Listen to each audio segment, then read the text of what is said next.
Ladies and gentlemen, you have a real treat coming up because the absolutely amazing Andy Kaufman, Francie Rawlings, Laszlo Gong, Maria Matarelli, Jennifer Tharp.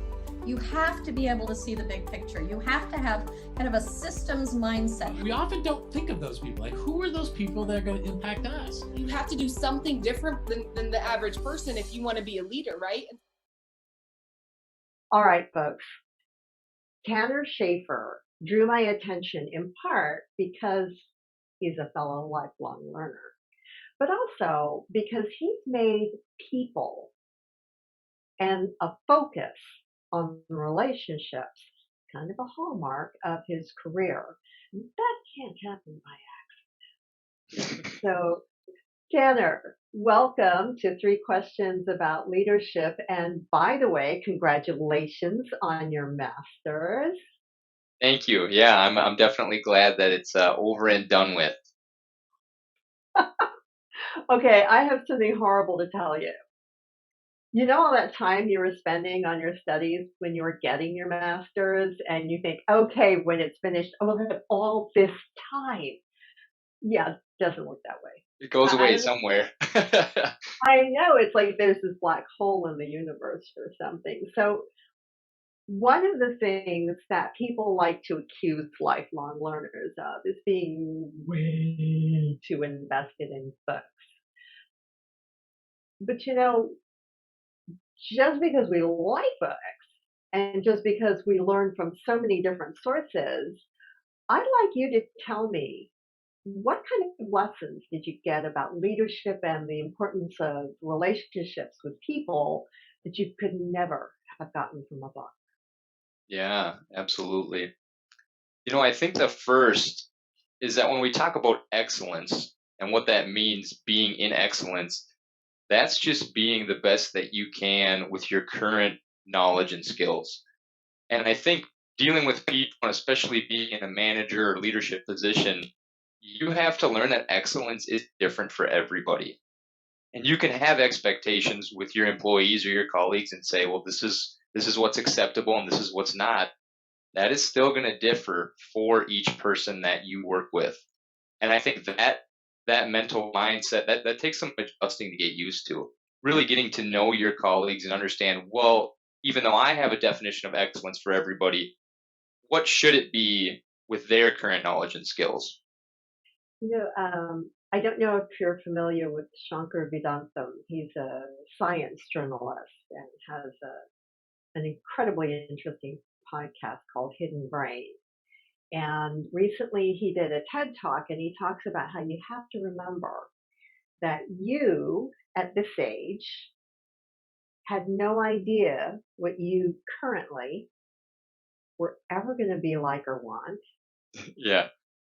The problem is we just carry that with us. We think that us at this age is going to want all the same things and have all the same ideas and all the same preferences as us right now and today. And so that tends to be how we look at things when we plan for the future. And sometimes we accidentally switch our brain to what we're pretty sure is going to happen in the future. Unfortunately, we can take our colleagues with us, and sometimes, gosh, sometimes even our team members. How do you keep that focus on the present? Because I like what you said about remembering that everybody's best self is what their best self is today. It's not going to be the same as yesterday or tomorrow. How do you keep it present? Yeah, that's a great question. For me, it's an intrinsic thing. I have a very servant type leadership style. I really want to serve the people around me and help them develop. And anything I can do to facilitate that, that's what I want to do. With that comes the core value of knowing it's all based on the individual and things change over time, right? Different variables are introduced, they develop as a human being, their mental mindset changes.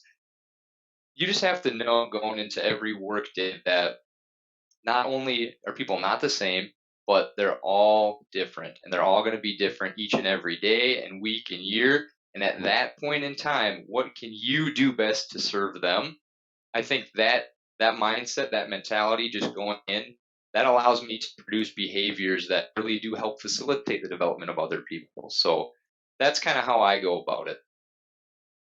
So, what do you think the impact is of looking at the world as constantly shifting and people and their potential as constantly shifting, and yet maintaining your own behavior as sort of the steady rudder pointing in the same direction all the time? What do you think that does for the dynamics between you and your team members?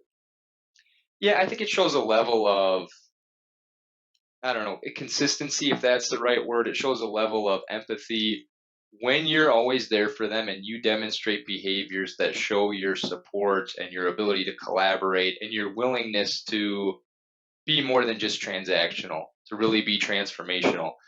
When you demonstrate those behaviors day in and day out, I think your colleagues recognize that they can too, that they can be themselves and they don't have to put on a facade or a charade. So even though the world's always changing around you, when you develop those key behaviors, those staples, those don't ever have to change, I don't think. Now, obviously, as you learn more and over time from experiences, things do change, but I think there's certain key behaviors that you'll always need.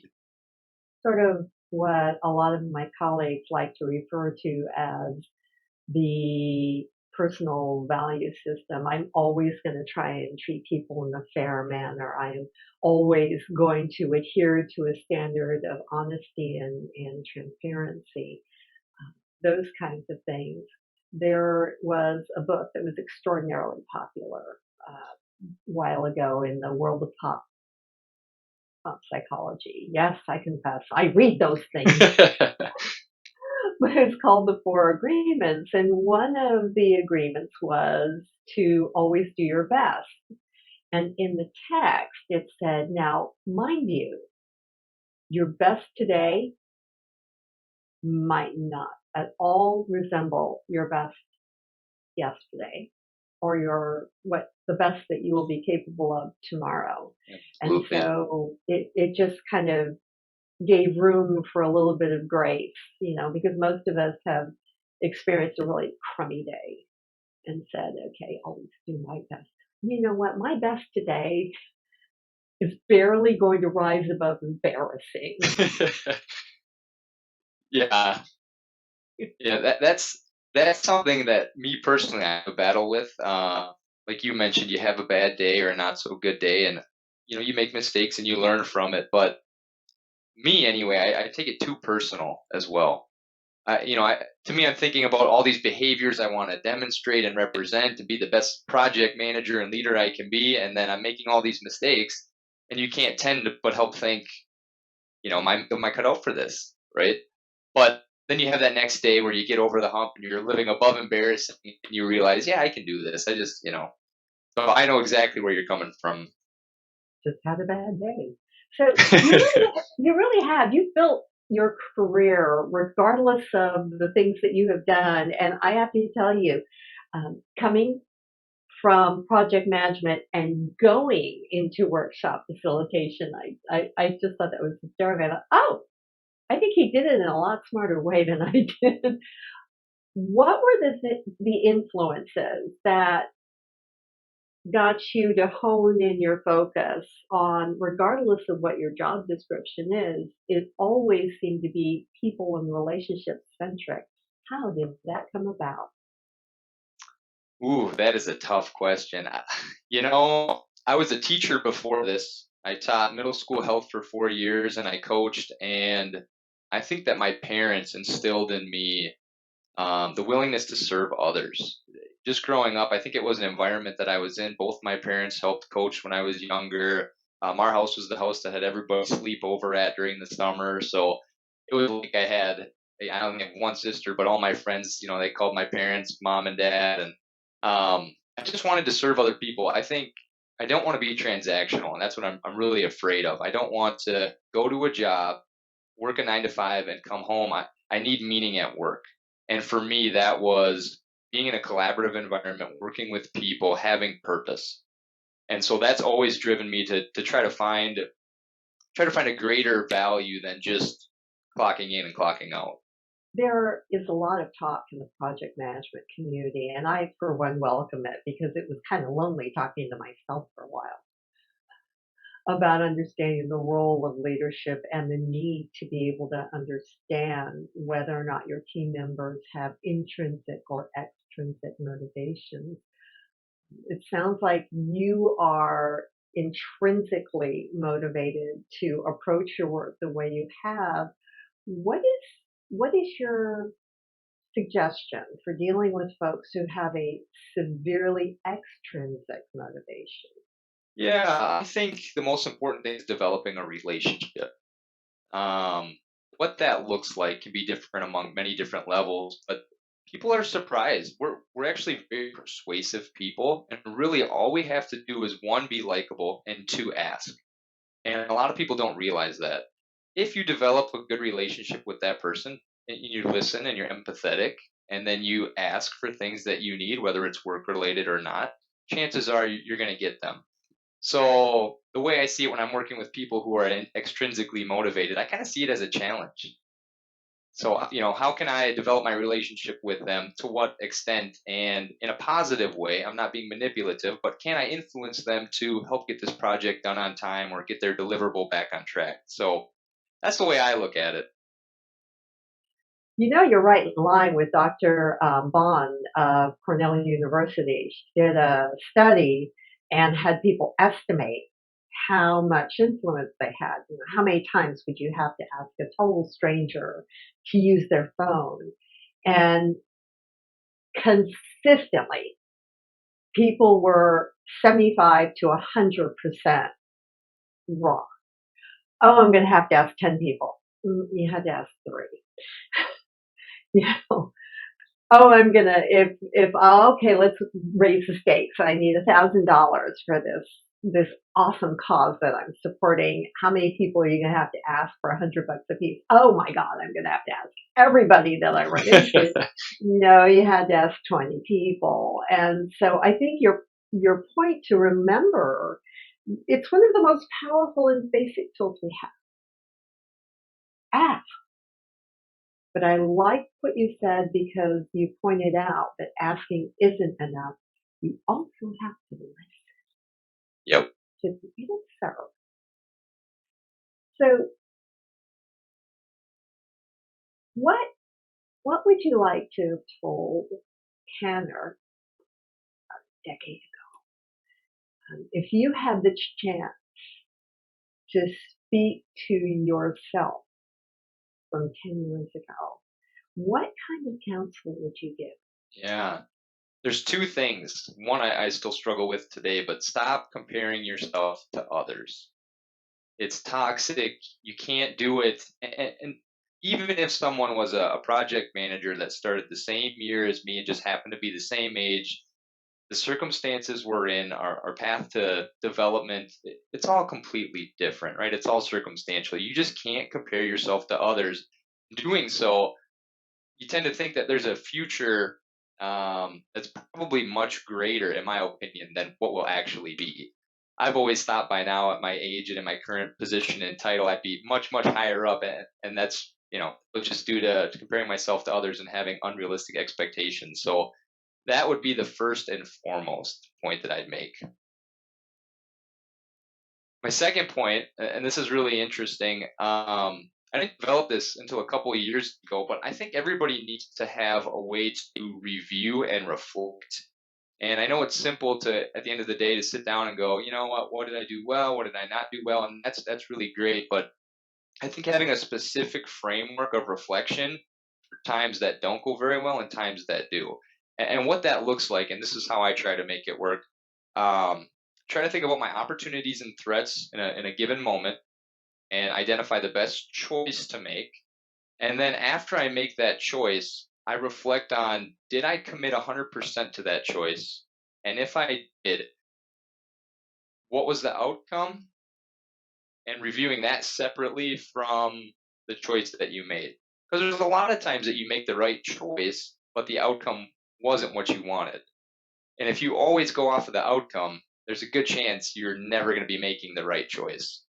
So trying to differentiate the difference between the outcome and the choice that you made, and reviewing that and understanding that, well, I demonstrated 9 out of the 10 behaviors I was supposed to. It just didn't go my way this time. But next time in this situation, I think I'm going to try again and do the same thing and see if we get a different outcome. A lot of time that I'm teaching in leadership classes, I tell people, please ignore the results for now. On a day-to-day basis, you want to reinforce how people got that result. Yeah.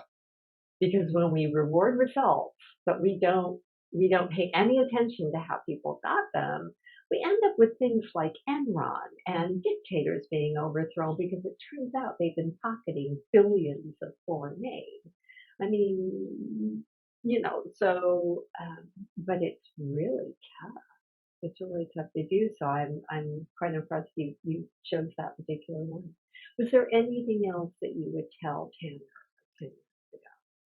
You know what? Just to reiterate that last point, performance really is a behavior, not an outcome.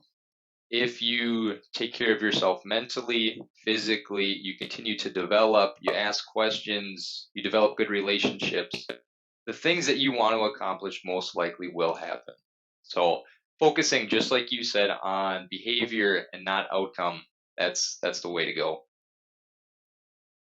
I think it also helps because with your attitude of leadership as a way of serving people, that also means that it's not saying, oh, you don't have to worry about the outcomes. It's saying, I trust you to be responsible enough Hmm.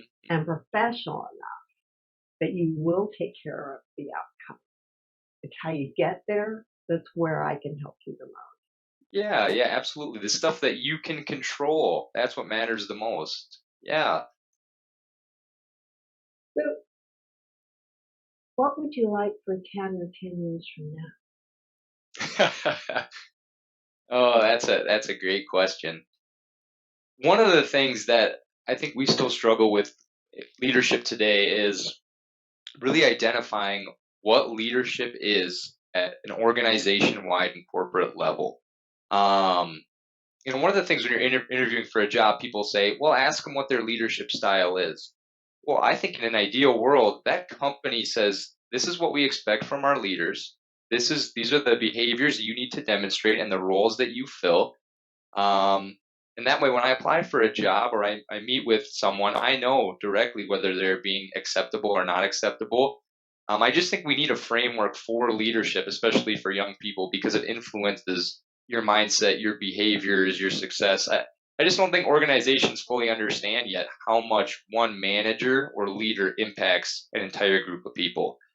So if I could help develop a framework or a organization-wide definition of that, that'd be the dream. Ooh, we're definitely going to have to keep following you. That would be awesome. And context is so important because someone who, like you, has coached teams in athletic endeavors, you can take a lot of that and apply it to the teams in the work environment that you're in now. On the other hand, I came out of amateur theater, so there was always a boss, generally called a director. If it was a musical, I had two bosses, generally called the director and the musical director, but ultimately they weren't the ones on stage. Together we all were.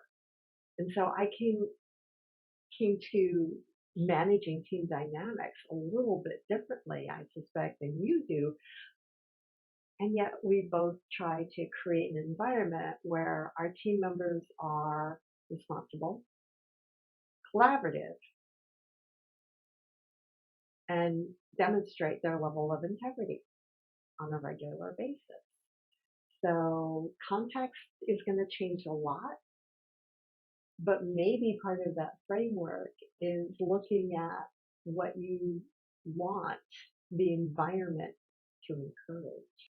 Yeah, I think that there's a lot of people who don't know, but you can control the culture.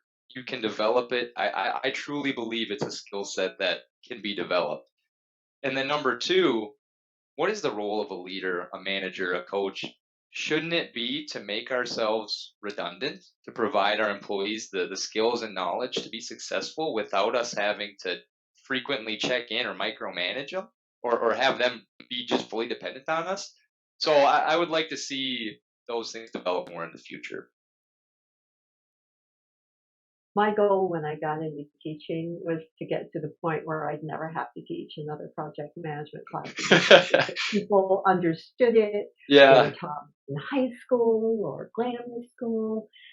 Yeah, I'm still working, so But doing project management classes. that'll always be the case, but yeah, that's absolutely the goal. I mean, it's wonderful. Anything else? No, I don't think so. I think I'm just going to continue to control what I can and work on my daily behaviors and be happy with that. Tanner, thank you so much for taking time out of your day. And folks in the audience, keep an eye on this fellow. I have a feeling that he's going to be doing amazing stuff, not just for the project management community, project leadership community, in my opinion, but for all the organizations and people he touches. Thank you so much, Tanner. Yeah, thank you for having me. I appreciate it.